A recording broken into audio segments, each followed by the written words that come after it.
Selamat pagi teman-teman, senang sekali bisa berjumpa dengan Anda kembali ya dalam kursus pembelajaran online atau kursus online atau pelatihan online mengenai berbagai topik tentang personal development. Ya, nah kali ini kita akan bicara mengenai topik yang sangat menarik, judulnya Money Management Skills. Ya, Money Management Skills. Seperti yang tertampil di dalam layar Anda ya, judul cover topik kursus kali ini adalah Money Management Skills.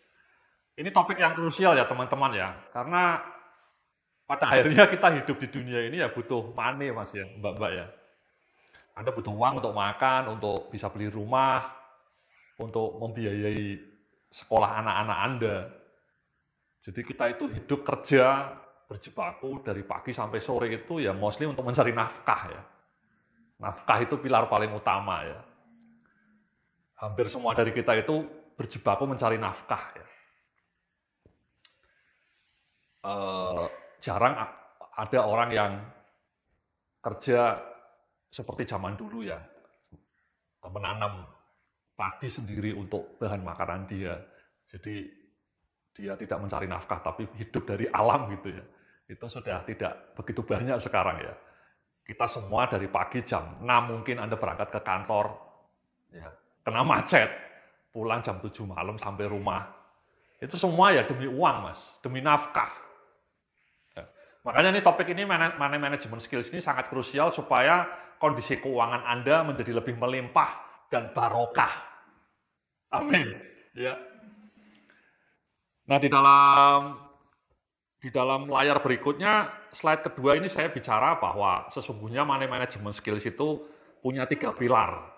Ya, jadi money management skills itu punya 3 pilar yang sangat krusial.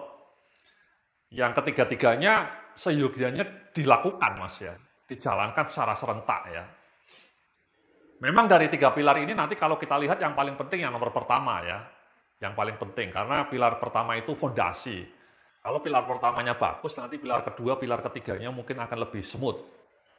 Ya. Nah, apa saja 3 pilar ini ya? Mari kita langsung bergerak ya ke slide berikutnya ya. Di layar Anda ini saya menyebut pilar pertama itu namanya earning skills. Jadi kemampuan Anda untuk mendapatkan penghasilan, earning power Anda itu seberapa, ya kemampuan Anda untuk menciptakan earning atau net income itu ya sesuatu yang paling penting teman-teman ya. Jadi banyak orang tidak pandai mencari uang gitu ya. Dan kemampuan menciptakan earning ini dipicu oleh banyak hal ya. Yang pertama tentu oleh skills gitu ya, oleh kompetensi. Kompetensinya tidak hanya kompetensi akademik, karena banyak orang yang kuliah, lulus sarjana, IP-nya tinggi, tapi ketika kerja gajinya tidak begitu bagus. Kalah dengan orang-orang yang bahkan cuma lulusan SMA, tapi punya usaha sendiri yang omsetnya sampai miliaran. Gitu ya. Jadi tidak hanya kecerdasan akademik ya, tapi kecerdasan mendapatkan uang, kecerdasan memperoleh penghasilan ini gabungan dari berbagai kecerdasan ya, bukan hanya kecerdasan akademik, tapi juga kecerdasan jalanan misalnya, street smart namanya, atau practical intelligence, kalau orang-orang penelitinya itu menyebutnya practical intelligence, kecerdasan praktikal.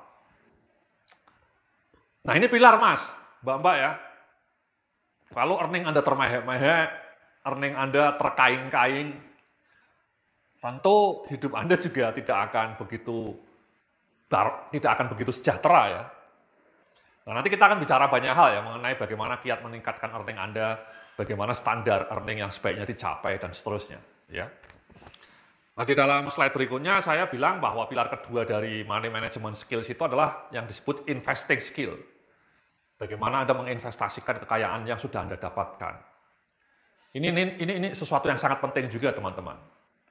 Banyak orang mungkin penghasilannya tinggi, tapi tidak bisa menginvestasikannya dengan baik. Sehingga ketika pensiun kekayaannya habis. Itu kan scary teman-teman. Ya, investasi itu kan intinya membuat uang yang sudah Anda miliki bekerja keras untuk mendapatkan uang lebih banyak lagi bagi Anda. Ya. Itu kan sesuatu yang sangat penting teman-teman ya. Nah, banyak orang tidak menyiapkan investasi sejak muda ya. Mereka baru sadar ketika usia 50 tahun misalnya. Ketika bahkan uangnya juga tidak ada, itu kan eh, hidupnya bisa nestapa ketika umur tua. Karena nanti kita juga akan melihat perhitungan berapa biaya yang Anda butuhkan ketika Anda pensiun. Ketika Anda usianya 56 atau 57 atau 58. Ya, jadi investasi itu intinya memanfaatkan uang yang sudah Anda miliki, tabungan yang sudah Anda miliki untuk bekerja lebih keras, menghasilkan passive income atau menghasilkan income tambahan. Nah, cuman investasi ini sekali lagi hanya akan bisa mungkin kalau earning Anda bagus. Boro-boro investasi Pak Yodia, saya bahkan untuk makan saja kadang-kadang kurang gitu ya. Bahkan untuk beli rumah saja nggak cukup uangnya, sehingga saya nyicil gitu ya. Jadi impian bagi saya untuk bisa investasi karena uangnya nggak ada. Nah itu makanya tadi saya bilang pilar pertama itu yang paling kunci ya teman-teman ya. Investasi itu, earning tadi yang paling krusial. Kalau earningnya tinggi ya Anda bisa mengalokasikan dana yang lebih optimal untuk investasi. Nah yang terakhir ya di slide berikutnya, di slide nomor 5 saya bilang bahwa komponen money management skills yang berikutnya itu adalah spending skills. Ya. Kemampuan Anda untuk membelanjakan uang. Ini juga penting ya teman-teman ya, banyak orang yang hidupnya boros, terlalu bermewah-mewahan, tidak produktif, sehingga penghasilannya itu tidak ada jejaknya. Kan dalam dunia personal finance itu ada sebuah istilah bahwa kekayaan Anda itu dihitung bukan dari penghasilan bulanan Anda, tapi dihitung dari net worth Anda. Net worth itu aset kekayaan bersih Anda. Tiap akhir tahun, tiap Desember, seyogianya Anda menghitung net worth Anda itu berapa. Nanti kita juga akan belajar mengenai cara menghitungnya ya. Nah itulah sebenarnya tolok ukur dari kekayaan itu ya personal net worth atau aset kekayaan bersih. Itu yang jauh lebih penting dibanding penghasilan. Karena kalau ada orang penghasilannya misalnya 30 juta per bulan, tapi uangnya habis terus gitu ya, untuk biaya macam-macam, untuk beli mobil yang mewah misalnya, untuk makan di kafe-kafe yang mahal sehingga uangnya selalu habis, itu sesungguhnya dia tidak bergerak naik karena net worth-nya tiap Desember tidak nambah. Bahkan kadang-kadang mungkin turun. Jadi tolok ukur kekayaan itu ya personal net worth, aset kekayaan bersih Anda, bukan penghasilannya. Sebaliknya ada orang yang penghasilannya misalnya cuma 15 juta per bulan, tapi dia bisa menggunakannya dengan cerdas, dia bisa menginvestasikannya dengan baik, orangnya hemat sehingga tiap tahun pertambahan aset net worth-nya naik, itu artinya orang ini lebih cerdas secara finansial dibanding orangnya gajinya tinggi tapi tidak pernah bisa nabung, tidak pernah bisa investasi.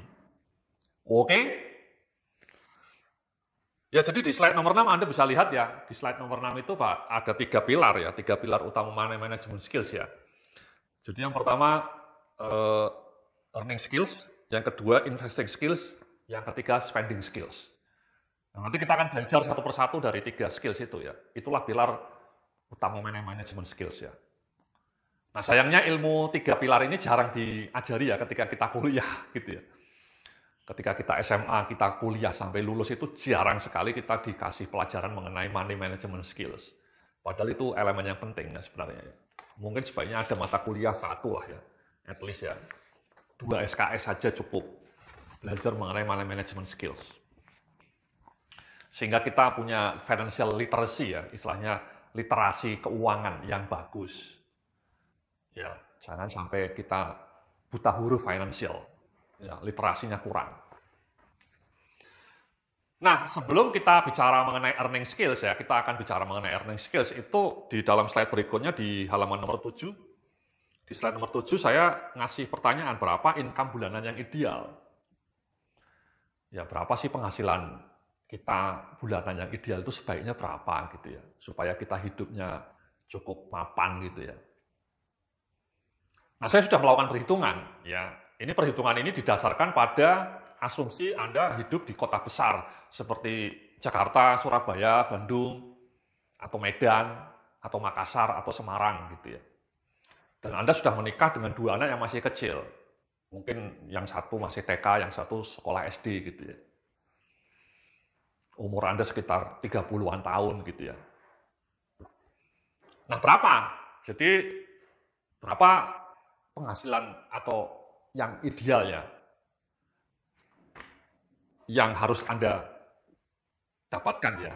Nah, untuk bisa mengetahui penghasilan yang ideal ya kita harus melacak pengeluarannya dulu ya. Pengeluaran bulanan seorang keluarga muda dengan 2 anak yang masih kecil, Anda umurnya 30 tahun, itu berapa? Ya. Nah di slide 8, saya ngasih perhitungan ini teman-teman, ilustrasi pengeluaran bulanan. Ya. Ilustrasi pengeluaran bulanan. Ya.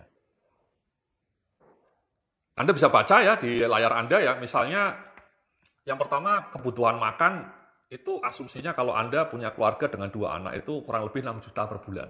Ya ini sekali lagi asumsi ya teman-teman ya, bisa lebih tinggi, bisa lebih kurang. Yang kedua, biaya beli cicilan beli rumah. 3 juta per bulan. Ini asumsinya Anda beli rumah harganya 500 juta dengan durasi nyicil selama 20 tahun. Ya. Panjang ya. 20 tahun baru lunas. Itu Anda nyicilnya 3 juta per bulan, teman-teman. Kalau harga rumah Anda sekitar 500-an juta ya. Biaya transportasi, komunikasi, beli paket data, untuk biaya HP itu 1 juta per bulan. Kalau asumsinya Anda ke kantor gitu ya, tiap hari naik angkutan umum, atau kadang-kadang naik mobil sendiri, atau kadang-kadang naik motor. Biaya sekolah 1 juta per bulan. Ya, asumsinya mungkin Anda sekolah di lembaga pendidikan yang tidak begitu mahal. Sekarang banyak SD yang SPP-nya 2 juta per bulan. Ya. Ini 1 juta per bulan saja. Biaya keperluan rumah tangga, beli sabun, sampo, gitu ya, Pepsodent, itu 1 juta per bulan. Kemudian nomor 6 ini opsional nih teman-teman ya. Anda ingin beli mobil seharga sekitar 200-an juta, budgetnya dengan masa cicilan selama 5 tahun. Itu kurang lebih Anda nyicil 3 juta ya. Kalau Anda beli mobil harganya 200 jutaan. Dengan tenor atau durasi 5 tahun, itu Anda keluarnya 3 juta. Kemudian dana alokasi investasi. Ya, kalau bisa Anda punya investasi sekitar 2 juta per bulan. Ya, ini opsional juga. Kalau nggak sanggup ya 1 juta. Nah, itu kalau di total semua, itu 17 juta teman-teman. Jadi saya pernah bilang di blog saya bahwa karena pengeluaran bulanan Anda, keluarga muda dengan 2 anak yang masih kecil di kota besar adalah 17 juta per bulan, maka otomatis sebaiknya penghasilan Anda ya juga di atas itu ya. Penghasilan Anda ini bisa Anda ditambah istri Anda ya. Pokoknya ini satu keluarga ya. Bisa Anda tanggung sendirian sebagai seorang suami misalnya, atau Anda sebagai seorang istri juga bekerja, jadi dua-duanya bekerja sehingga penghasilannya double, di total di atas 17, itu fine. Misalnya gaji suaminya 10 juta, gaji istrinya misalnya 8 juta, itu kan ditambah jadi 18 juta. Jadi nilainya masih di atas 17 juta teman-teman. Nah kalau Anda lihat dari 17 juta ini ada beberapa komponen yang opsional, tadi beli mobil. Kalau biaya mobil ini Anda kurangi ya berkurang 3 juta, sehingga cuma sekitar 14 juta. Saya pernah nanya beberapa orang ya, keluarga muda yang usianya 30-an tahun, ketika saya tanya pengeluaran bulanan ya kurang lebih seperti ini, dia bilang. Bahkan ada yang pernah bilang bisa sampai 20 juta per bulan, karena anaknya sekolah di sekolah yang mahal. Ya jadi Anda lihat ini ya teman-teman ya, ini kan kalau Anda penghasilannya sudah di atas 17 juta per bulan, itu alhamdulillah ya, fine, well done, ya good. Asumsinya Anda umur 30-an tahun nih ya. Tapi kalau Anda usianya 30-an tahun, anaknya sudah 2, penghasilannya masih jauh di bawah ini, cuma 5 juta per bulan misalnya. Itu berat teman-teman. Anda mungkin tidak akan sanggup beli rumah. Karena kan seperti yang Anda lihat sendiri ya, cicilan beli rumah aja tiap bulan 3 jutaan. Ya. Padahal rumahnya sudah jauh nih, harga 500 juta ya, 400-500 juta. Itu kalau di Bekasi dapatnya di Tambun. Ya, di Tambun itu udah jauh mas. Pinggiran. Kalau di Kemang Pratama, di mana saya tinggal, ini rumah paling murah itu sudah 1 miliar. Dan itu ukurannya hanya 70 meter persegi. Di Kemang Pratama itu rumah 1 lantai, 70 meter persegi. Harganya 1 miliar. Jadi kalau gaji Anda di bawah 17 juta ini, saya harus dengan cukup sedih mengatakan bahwa Anda akan sangat berat untuk bisa beli rumah sendiri. Anda mungkin harus menyewa seumur hidup. Ya. Nah, sekali lagi kalau Anda penghasilannya sudah di atas ini, well done, good. Ya, kalau belum, tidak usah pesimis, tidak usah khawatir. Kita akan belajar bagaimana meningkatkan penghasilan supaya penghasilan Anda 2 kali lipat di atas angka ini. Ya, amin.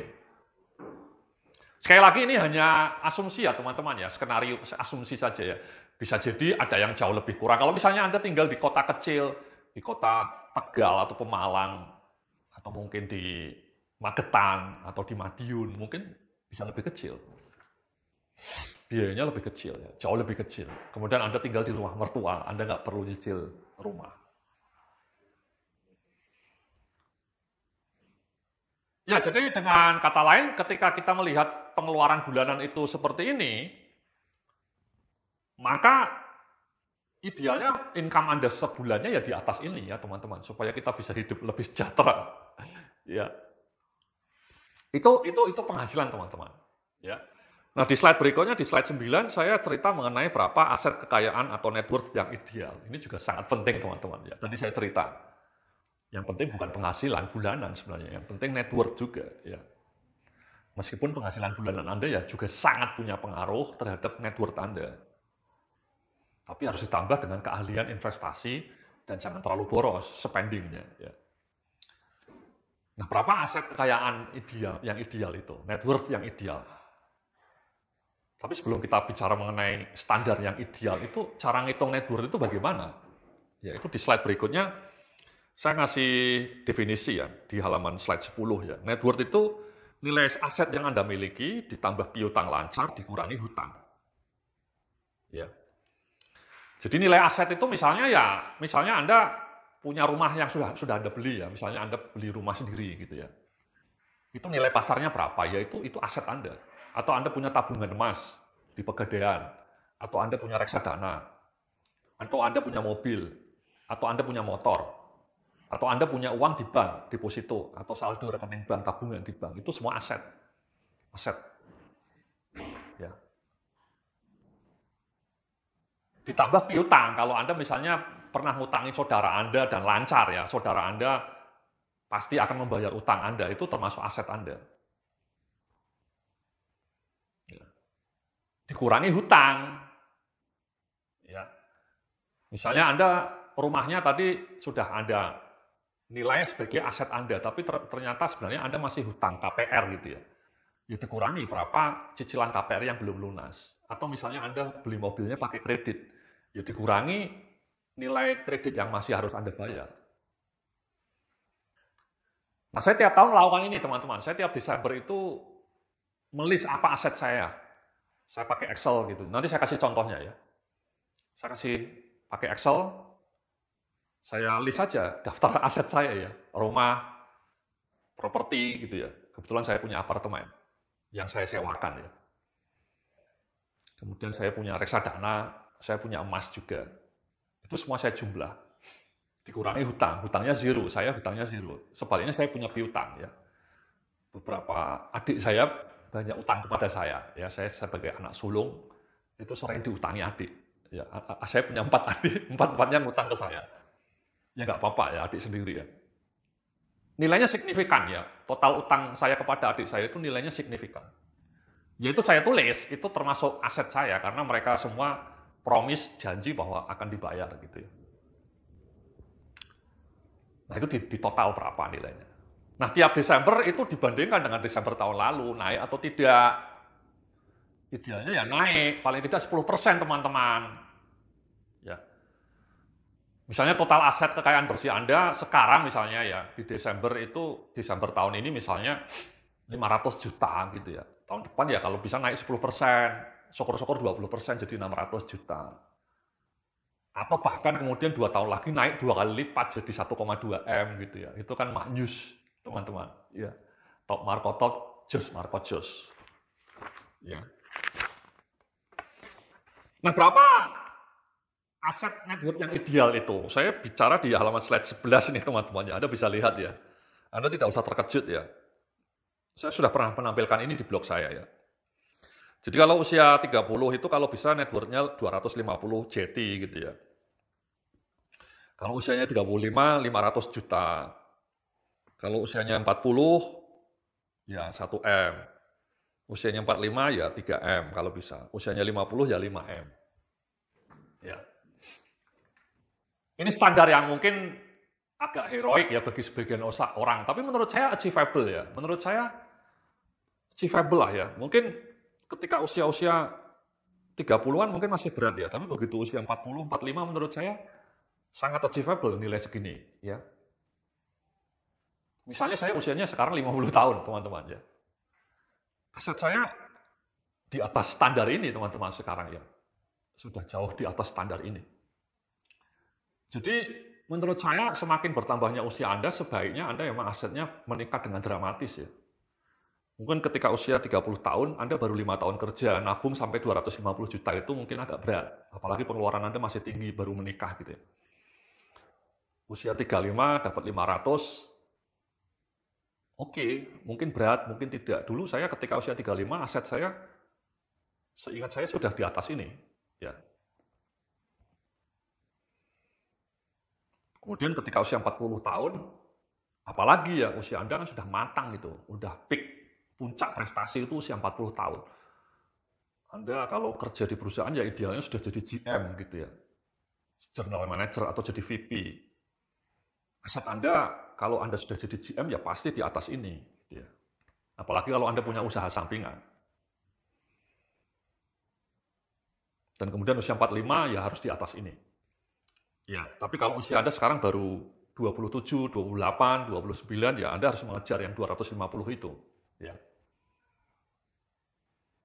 Dengan cara yang halal, Mas ya, barokah ya. Saya juga mendapatkan rezeki saya ya dengan jualan ilmu pengetahuan seperti yang Anda lihat ini ya. Saya kebetulan juga bisa mencapai target ini karena saya juga punya usaha sendiri ya. Saya dulu resign bikin usaha sendiri ketika usia saya 34 tahun. 33 tahun. Ketika usia saya 33 tahun, saya resign, saya bikin perusahaan sendiri, dan langsung pendapatan saya naik. Tapi teman-teman saya yang tidak resign, sampai sekarang bekerja, itu rata-rata sudah jadi direktur, Mas. Ya, teman-teman. Jauh lebih mapan dibanding saya bahkan, ya. Saya pernah kerja di sebuah perusahaan konsultan dari Amerika, namanya Ernst & Young. Itu saya punya 10 teman kalau tidak salah ya, yang akrab gitu ya. Nah 10 teman sekarang sudah semua jadi direktur ya. Ada yang jadi direktur Unilever ya, perempuan, naiknya Alphard gitu ya. Gajinya mungkin sudah 150 juta per bulan. Ada yang jadi direktur di bank gitu ya. Jadi kalaupun Anda tidak resign, teman-teman saya yang tidak resign, tidak bikin usaha sendiri, itu sekarang semua juga sukses jadi karyawan. Rata-rata sudah jadi direktur, minimal GM. Dan mereka asetnya menurut saya, dugaan saya juga tidak kalah dengan saya. Ya. Maksud saya mereka juga sukses secara finansial. Jadi ini ya teman-teman ya, aset net worth ya. Entah Anda sebagai seorang entrepreneur ataupun sebagai seorang manajer atau sebagai seorang direktur, Anda sebagai seorang karyawan, Anda juga bisa mencapai target ini. Maksud saya tidak tepat juga kalau semuanya harus usaha sendiri baru kaya gitu ya. Enggak juga. Tadi saya ngasih contoh teman-teman saya semua sukses juga, meskipun sampai sekarang jadi karyawan ya. Tapi levelnya sudah sangat tinggi. Nah ini saya ngasih contoh nih ya, di slide berikutnya di halaman 12, di slide 12 ini saya ngasih contoh ya. Ilustrasi aset net worth ya, ilustrasi net worth ya. Jadi misalnya asetnya rumah 500, nilainya mobil, nilainya 150, tabungannya ada 30 juta, simpanan pasnya misalnya ya 20 juta, lumayan lah ya, not bad gitu ya. 20 juta itu sekitar 30 gram mungkin ya. Sekarang 1 gram 800.000 ya, sekitar 25 gram lah. Sepeda motor bekas misalnya, Honda Vario gitu ya. Belinya sudah 5 tahun yang lalu, harganya mungkin di pasaran 10 juta. Sehingga total nilai aset dia 710 juta. Cuman ini belum dikurangi utang. Ya lumayan lah 710 karena dia sudah pernah bisa beli rumah sendiri 500 juta gitu ya nilainya ya. Tapi kalau Anda lihat di slide berikutnya, di halaman 13, ternyata orang ini punya utang. Ya ini utang KPR-nya belum lunas, yang belum lunas 300 juta, cicilan dia masih panjang, bertahun-tahun lamanya. Itu kan kelam ya, hidup kok tiap tahun nyicil gitu ya, sampai 20 tahun gitu, berat memang. Terus beli mobilnya juga nyicil ya, di Indonesia ini 70% orang beli mobil pakai kredit teman-teman. Itu menurut saya agak scary juga ya. Hampir 70% orang di Indonesia kalau beli mobil pakainya kredit. Jarang yang pakai cash. Hanya 30% yang pakai cash. Nah, dia hutangnya masih 75 juta. Kemudian dia hutang ke orang tua. Kebetulan orang tuanya tajir nih ya. Anak ini kebetulan orang tuanya tajir gitu ya. Bukan yang sandwich generation ya. Orang tuanya kaya. Kemudian total hutangnya 475 juta. Jadi aset bersih dia 710 tadi aset kekayaannya dikurangi 475. Cuman 235. Nah, ini berat nih. Kalau misalnya orangnya umurnya sudah 30 tahun, berarti dia di bawah standar. Ya kan tadi standar idealnya ketika umur 30 tahun 250 juta. Ya. Nah, di slide 14 nih saya minta assignment pertama ya. Saya ngasih assignment pertama, action plan pertama, tugas pertama bagi Anda. Saya minta Anda coba hitung net worth atau aset kekayaan finansial Anda sesuai dengan rumus contoh di atas. Ya. Jadi ini setelah nonton video ini, Anda bisa berhenti sejenak, buka laptop, kemudian Anda ingat-ingat apa aset Anda. Ya. Rumah sudah punya sendiri belum? Kemudian tabungannya berapa di bank? Kemudian punya saham nggak? Atau punya reksadana nggak? Ya. Atau punya tabungan emas nggak? Ya. Atau punya mobil, motor? Sebaliknya Anda hitung juga, cicilan KPR Anda ada nggak? Cicilan mobil Anda berapa? Nah, kalau bisa, kalau umur Anda sudah 30 tahun, sekarang, itu kalau bisa di atas 250 jeti. Ya, amin. Sebenarnya kalau usia Anda sudah 40 tahun, ya kalau bisa, sudah di atas 1 miliar. Ya. Nah, caranya bagaimana mencapai standar itu, teman-teman? Itu ya dengan barokah ya. Dengan halal, dengan barokah, dengan kecerdasan, dengan skill ya. Nanti kita akan bicarakan dalam video berikutnya ya. Semoga Anda sukses, rezekinya melimpah dan barokah. Salam sukses, penuh kemuliaan.